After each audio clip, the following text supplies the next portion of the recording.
Ahí vamos. Lo decíamos al comienzo del programa que íbamos a plantear un tema que nos duele y nos toca muy de cerca, teniendo en cuenta el lugar en el que se ubica Salta con respecto al índice de violaciones que suceden.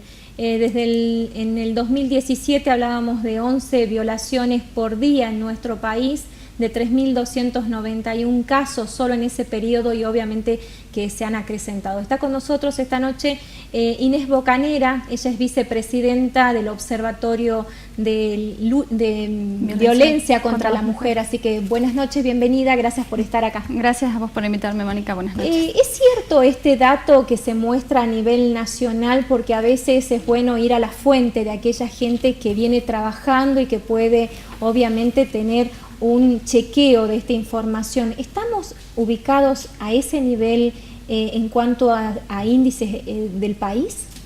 Mira, ese es un dato que publica Infobae en una nota. Me parece que no es, o sea, más allá del número, porque el número marca quizá una estadística a nivel país, pero lo que es importante de hablar es que este dato se registra a partir de creación de fiscalías especializadas que tiene la provincia de Salta. Es decir, Salta puede registrar los casos que en otros lugares del país o en otras jurisdicciones no se registran. Entonces, sí, no es casual que este índice sube con la creación de estas fiscalías en donde se empieza a registrar ese dato. ¿Ese dato para qué nos sirve? Para poder generar política pública, para poder trabajar en estas situaciones en la sociedad y poder combatir estos crímenes tan violentos. Ahora, las violaciones por lo general se dan dentro del núcleo familiar, lo cual obviamente eso hace que queden más soslayadas, ya sea por que hay familiares que lo niegan, otros que lo tapan y hasta el propio miedo de la víctima de poder contarlo. ¿Esto se ha podido tratar de que se rompa esa barrera en los últimos tiempos con la información? ¿Ustedes qué observan? Sí, la información es esencial. Que una persona se sienta víctima y que sienta la capacidad de poder denunciar es importantísimo. Y eso se hace a través de la difusión de este tipo de delitos, que son delitos y que la persona tiene la posibilidad de denunciar. Nos pasa en el caso de la violencia de género. Uno dice, aumentó el número de denuncias. Es porque se está visibilizando una situación. Felizmente, debiéramos decirlo. Sí, uno se asusta por el número, porque no es lindo ver un número tan grande y ver que tenemos una sociedad en donde está instalada la violencia de género. Entonces, pero a partir de este número se generan políticas públicas y la provincia de Salta ha generado, desde la declaración de la emergencia, muchas políticas públicas para poder combatir este flagelo. ¿Qué debemos hacer como ciudadanos comunes ante estas situaciones que, como decimos, no son tan visibles, pero en algún momento pueden quedar como que se vislumbran y no nos damos, no damos ese paso para contar o para denunciar? La denuncia es anónima. ¿Quién puede denunciar? ¿Solo debe denunciar el círculo familiar? ¿Puede denunciar a alguien que no, un vecino, un amigo? Hay que diferenciar los casos, ¿no es cierto? No es lo mismo una situación de violencia de género que de abuso sexual. Estamos hablando del abuso. Del abuso. En el caso del abuso, sigue siendo un delito del ámbito privado. Es un delito, entonces lo debería denunciar la víctima. Por eso es tan difícil. En el caso de un menor, el tutor a cargo, el padre, madre, por eso es tan difícil, ¿no? Es difícil en el círculo, en el ámbito familiar, reconocer que un familiar está... No es fácil de visibilizar tampoco. No es fácil entender que esto está pasando. A veces, no sé, consideran que son cuestiones de los chicos, que no entienden de lo que están hablando, y hay que tener una cabeza muy abierta y saber escuchar a lo que los chicos dicen. Socialmente, dentro de esos grupos familiares donde ocurren estas desgracias, donde se rompen no tan solo los vínculos, sino que hay un daño que es irreparable en el tiempo, ¿hay algún parámetro o algún, no sé, algún tip o algo que detecta estas situaciones? Mira, esto lo discuten mucho los psicólogos, ¿no? cambian, los psicólogos dicen, porque no lo puedo decir yo desde mi experiencia, pero sí lo que dicen los psicólogos es que cambia la conducta, que a los chicos se los puede ver con que se expresan de forma diferente, por ahí si eran más tranquilos, un poco más agresivos, lo expresan en los dibujos, se han detectado en los dibujos este tipo de... Pero de nuevo hay que estar muy atento y sobre todo tener la cabeza abierta para poder entender que eso nos puede pasar a cualquiera. No es algo de ciertos grupos familiares. Es transversal a la sociedad. Es transversal a la sociedad. No es algo que le pasa a ciertos grupos con determinadas características. No, esto nos pasa a todos.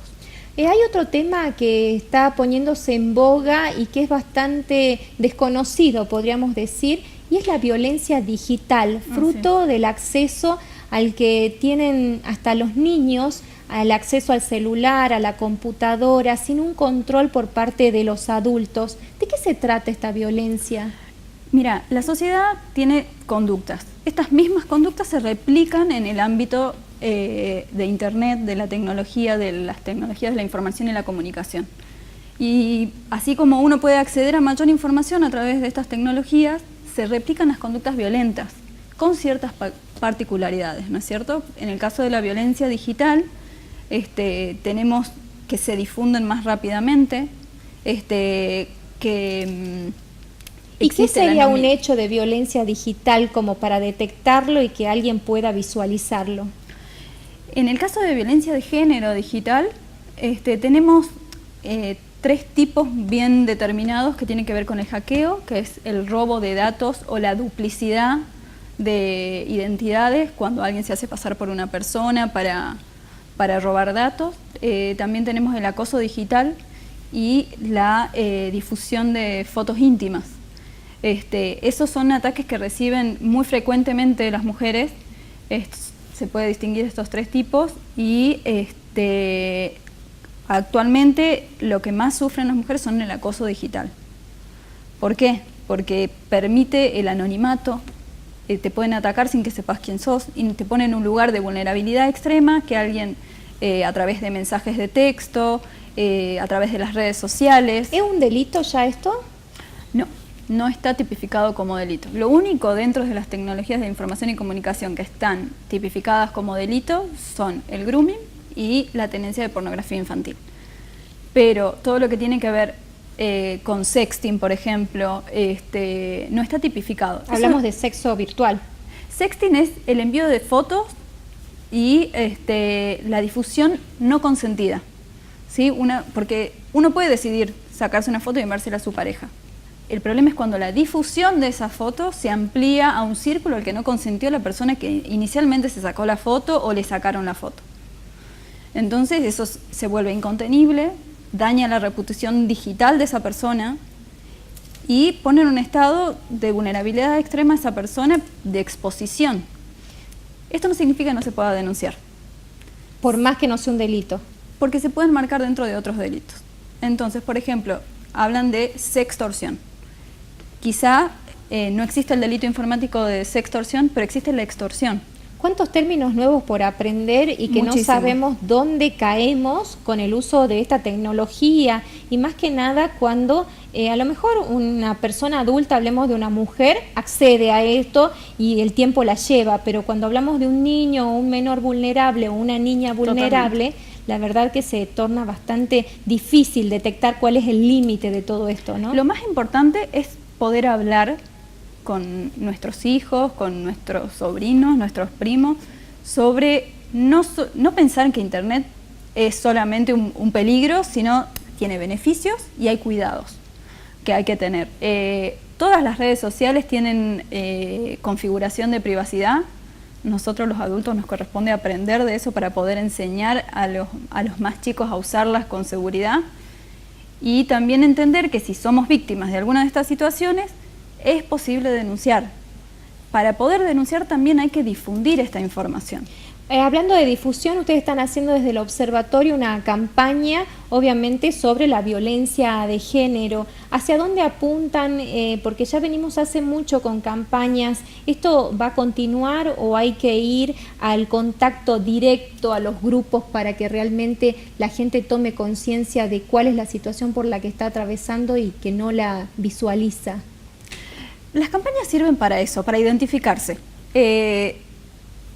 ¿Qué pasa? Con esta campaña que estábamos hablando recién, que lo que apunta es hablar sobre el consentimiento, algo que no se habla mucho, ¿no es cierto? Entonces, en esas imágenes se visualiza cómo no se tiene en cuenta el consentimiento. Por ejemplo, una de las imágenes, que es de la situación, acaba de pasar el carnaval, era de la situación del carnaval, en que la chica va a una carpa o a alguna fiesta de carnaval, y eventualmente puede existir un manoteo, un toqueteo, al que no se consintió. Uno sí entró a una fiesta, pero no entra a que se abuse de esa persona. Entonces, son situaciones que por esto se naturalizan, porque claro, me pasó en la carpa, yo no digo nada, ya está, ya pasó, pero uno puede decir que no. Y ese no, la campaña, me acuerdo porque es como clara, tiene que ser respetado. ¿Sí? No está mal decir que no y lo que está mal es no respetarlo. Inés Bocanera, muchísimas gracias por su tiempo y por esta información. No, gracias a vos. Hacemos una pausa y ya volvemos con nuestro último invitado.